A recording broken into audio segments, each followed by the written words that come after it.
cidade. Pois eu tenho a impressão que, como a religião é muito forte ainda, que a cidade vai promover de novo aquele tipo de celebração eucarística de pequenos grupos, nas famílias, etc. Aí será muito mais uma religião de cidade do que essas grandes celebrações que são rurais. A nossa paróquia é rural.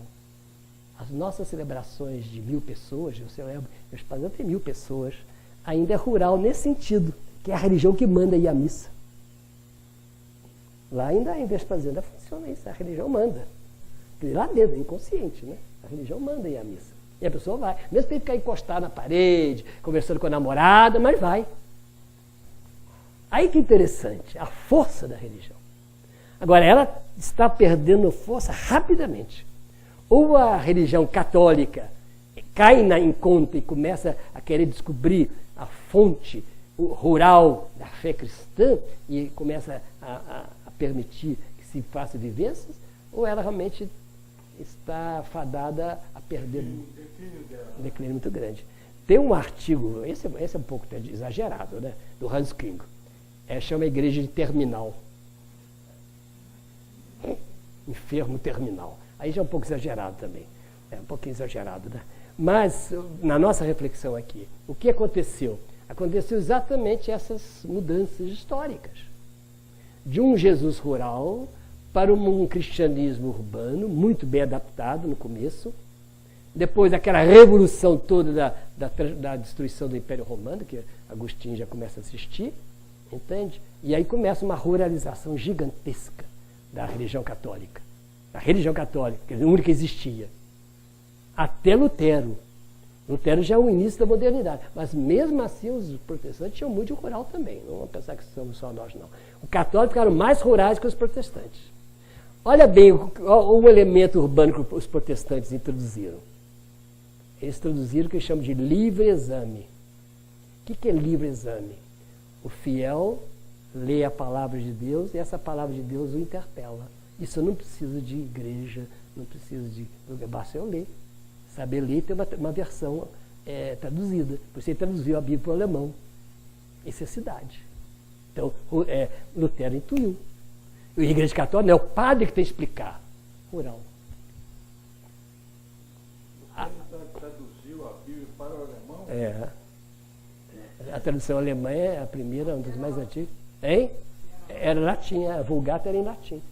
Depois, os grandes exegetas do século passado, antes, 19, 20, foram buscar no grego, né?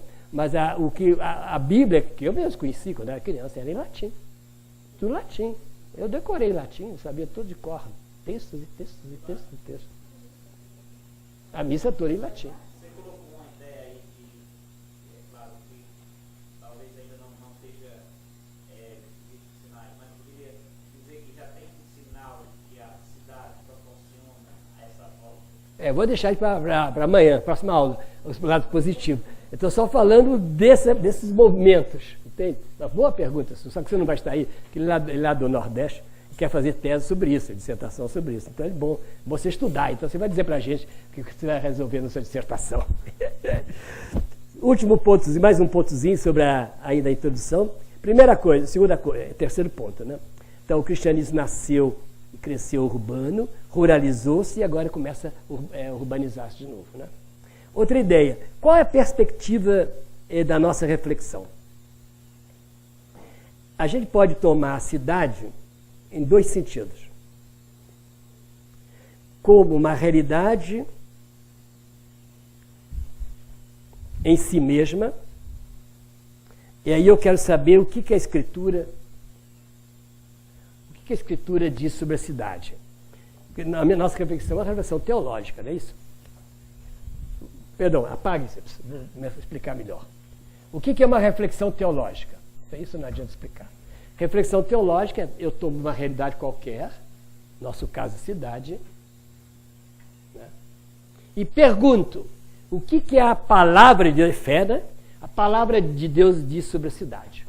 Isso é uma reflexão teológica. Repito. Você quer fazer uma reflexão teológica sobre a mulher, por exemplo. Você pega o tema mulher e pergunta o que a Escritura falou sobre a mulher. Eva, as outras mulheres, não sei o quê. Aí você faz uma reflexão teológica sobre a mulher. Ficou claro? Eu posso pegar qualquer assunto que você quiser. Trabalho. Uma reflexão teológica sobre trabalho. Trabalho é castigo do pecado original. Trabalho é isso, trabalho é isso. O que a Escritura fala. Isso é teologia do trabalho. Ok? Então eu pego um tema e pergunto o que a revelação diz sobre esse tema. Quem foi o grande mestre nesse assunto chama-se, o que morreu recentemente, Georges Comblan. Fez seu doutorado na Bélgica sobre a teologia da cidade. Nesse sentido. E aí, entre umas coisas interessantes que ele diz, é que a Bíblia tem 2 símbolos de cidade. A Bíblia joga muito com os opostos. Cidade como lugar da perversidade, da maldade, é qual cidade? O diabo. Não, como é o nome da cidade da maldade? Isso, Sodoma e Gomorra. Sodoma e Gomorra. Então, quer dizer, Sodoma e Gomorra, quer dizer que cidade tem algo de infernal na leitura da Bíblia. Veio o castigo, veio o enxofre, aí vira mar morto, não é isso? Mas tem outro lado. Qual o outro lado da cidade? Jerusalém. Aí é a beleza da Bíblia. E chega a chamar Jerusalém celeste, aquela cidade que desce pronta do céu. Então, a Escritura joga com os 2 lados da cidade. A cidade, lugar do pecado, da perversidade, daqueles homens que tinham relações homossexuais, que naquela época era terrível, né? Sodoma era isso. E aí, por isso esses pregadores terríveis, que querem ameaçar os homossexuais, todos que vão ser tudo queimado, que nem Sodoma e Gomorra. É uma leitura ao pé da letra da Escritura. Agora vem Jerusalém celeste, aquela beleza toda, os anjos tocando harpa, etc. A cidade sublime. Então, as duas. Então, ele trabalha um pouco sobre essas 2 categorias, depois pode interpretar a cidade de hoje, etc. Mas eu vou fazer outra reflexão diferente. Eu vou usar a cidade não como objeto da reflexão teológica. Eu vou fazer outro método. Eu vou usar uma palavra feia, mas vou explicar. Cidade, para mim, é um ponto heurístico. O que é isso? Eu vou ver a cidade sob o aspecto heurístico. O que é heurístico? Heurístico vem daquela expressão éurica, descobrir, né? Isso é, eu ponho a cidade na cabeça e pergunto, o que ela me inspira para pensar? Como ponto de inspiração. Olhando essa Belo Horizonte, o que eu vejo em Belo Horizonte que é interessante, que ajuda as pessoas a ter mais fé, que é exigente da vida cristã? O que existe em Belo Horizonte que é um empecilho para a vida cristã? Eu não estou dizendo que é objeto da minha reflexão, é o inspirador da minha reflexão. Esse é o método que eu vou usar. Por isso eu disse para vocês, eu vou ver a cidade como inspiradora para as coisas positivas e a cidade inspiradora para as coisas negativas.